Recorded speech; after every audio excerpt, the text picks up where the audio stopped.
are you? This shirt is illegal? Yeah. Whoa. And I'll show you the back of it. This shirt is illegal in 53 countries. Uh-huh. Give me your first name again. Robert. Robert. Okay, I'm sorry. I'm horrible with names. What does the back say? It says... I am not ashamed of the gospel because it is the power of God, the salvation of everyone who believes. Romans 1:16. Cool. What have you been up to? Can I record you? School? Yeah. Okay. Your name is Robert, right? Yeah. Okay. Who's his name? Anthony. Anthony. Wow, that was way out. That's okay. I've never been confused by a nick before. People always call me Andrew instead of Anthony, but Robert. That shirt's illegal in 53 countries, huh? Guess so. Haven't really studied that or anything, but... Oh yeah, I'm not challenging your facts. Yeah. I mean, I've been here since... Do you think that because your specific belief is I'll be up there. Illegal in some countries or deterred, that it means your belief is more true? No. Okay. So even if your belief was allowed in every country, it wouldn't have any bearing on the belief being true? I don't think so. Okay. Somebody can think it's good to murder, but I mean, that's illegal in almost every country. I gotcha. Yeah. I don't know if that makes sense, but yeah. Have you thought more about our talks? Well, pretty much after I thought about it the first time, I kind of come to a conclusion on what was true. Oh yeah? Uh-huh. What do you think is true these days? Well... Have you changed your position on your belief? No. No. You still think Jesus is the one true God? Yeah. Still think he's the one true God. Have you ever considered what you'd have to see or accept? What I have to... What would you have to see to be like, okay, this isn't true? Well, I don't know if there's anything I could see. Wow. You have a belief, Robert, that there's nothing that you would ever accept to lower your confidence in? Pretty sure, yeah. Does that worry you in any way that you could potentially be holding on to a belief that might not be true, but because you have no way of knowing that it's true, you'd never find out that it was not true?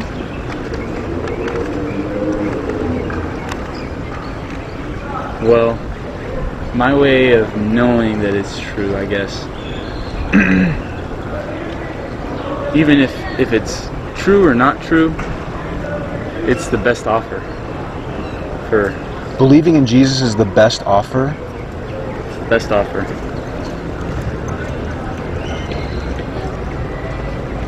How do you know it's the best offer if you have no way of figuring out that it's not the best offer? Well, because of what the Bible says. The Bible says that to have Jesus is to be able to have a relationship with God, and God is the most wonderful thing, the most beautiful person. He's the most glorious and wonderful being. Like, there's nothing better that you can offer me than to know God, and so there's nothing I think that you could offer me to change my mind. You believe that this is the best offer you can possibly be believing in because it says so in a book? Yeah. How on earth do you know that the book is true?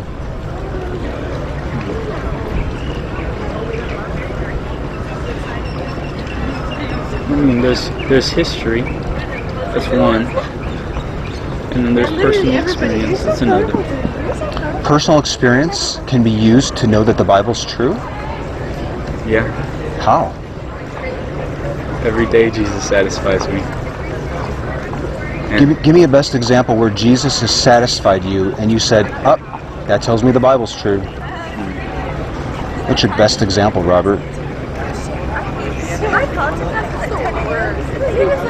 Let's see. Jesus says, "I'm the bread of life.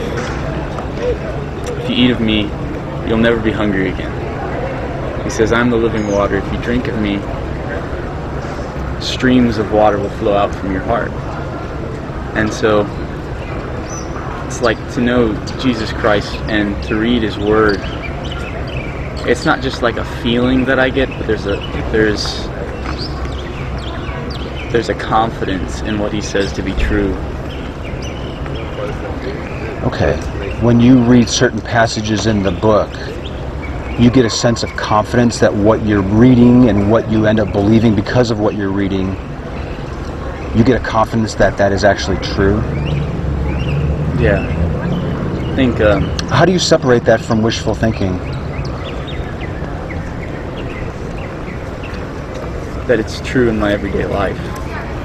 Everything he tells me, everything that I see during my day is, it's like, it's true. Like what he says is true in my every single day of life.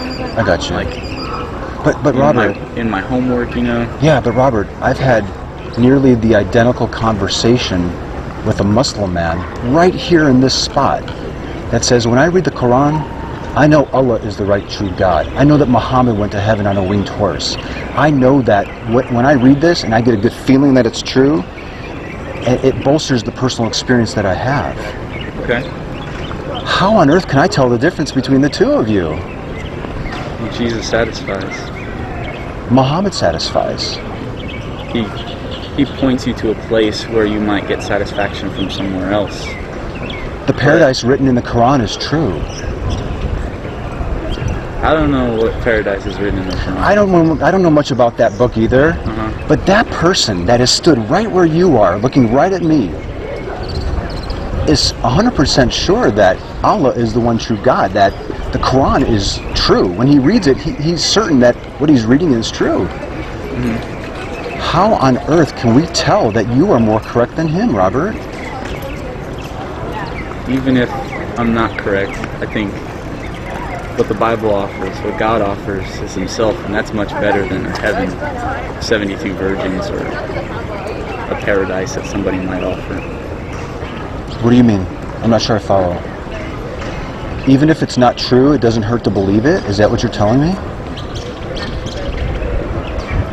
Well, because it's the best offer, and what I've seen to be true. I mean, I see what you're going, like it's almost feeling circular.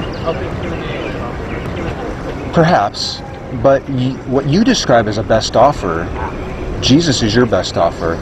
Muhammad and the Quran and Allah is that gentleman's best offer. Why? Why is it his best offer? Do you think if he came down those stairs and joined our conversation that he would be able to adequately explain it to you? Yeah. Yeah. I mean, it's what he's trusting in Allah for. I'm trusting in God for God. How is your belief any different than his? What's the goal? Maybe. Like what the goal is of my belief and what the goal is of his belief. Even if his book says the goal is this, and your book says the goal is this,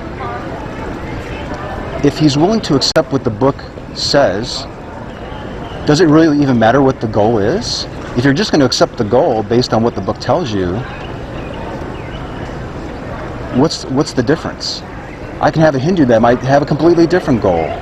You're all certain that what you're reading is true. Well, I guess... How can we figure out that you are more correct than him, Robert? How would we go about doing it? We can look at it right now. Like... Look at what right now? Your book? What it says, you know? What the book says. And then apply it to see how it applies, how it's true in every single person on the earth, and how this book, the Bible, and what it teaches is actually true in every single person on this earth. Would you be willing to commit yourself to the next year studying his book with the same passion that he's committed to that Quran, and set aside your book to be open to him being right? I I don't think I'd ever set aside the Bible. How could you possibly figure out that you were mistaken on this belief? Like, You probably use your words. You probably so stupid. I don't think I am. Because it's true in me, it's true in you, it's true in everyone. You can assert that it's true, and it very well might be true. You might be right. That guy may be way off. That Hindu may be way off. But how can a neutral observer looking at the three of you, Robert, figure out who has the truth? By observing it for himself.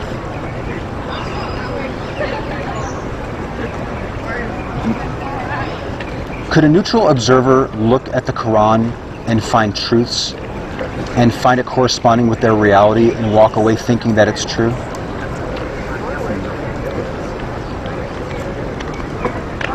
I think this has even got me a little confused. I'm sorry. Do you want to take a break and pick it up some other time? I think so. Yeah. Yeah. Just get some time to process it. Alright. Here's my card. Alright. See you, Anthony. It's really a pleasure seeing you again, and I'll remember your name next time. Okay. All right. Bye-bye.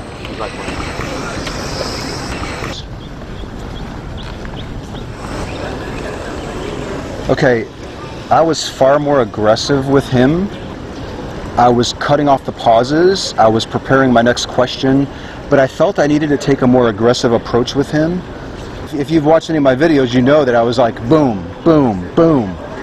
I wanted to, well, I just was being more of a dick with him, but a respectful dick. I do think that was a little harder, and at the end he said he needed to take some time to think about it. But I felt it was necessary to break through. I hope I got him thinking. Would you be open to studying that other book for a year and set aside your belief? Well, no. Then how could you possibly know that you're correct? But I felt, considering our history, that it was warranted. He seemed to say his belief offer was best. He has the best offer.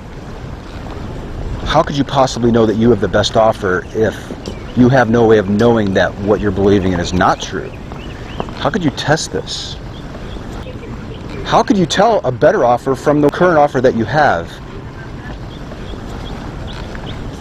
And he's a nice guy. He's a nice guy and he means well.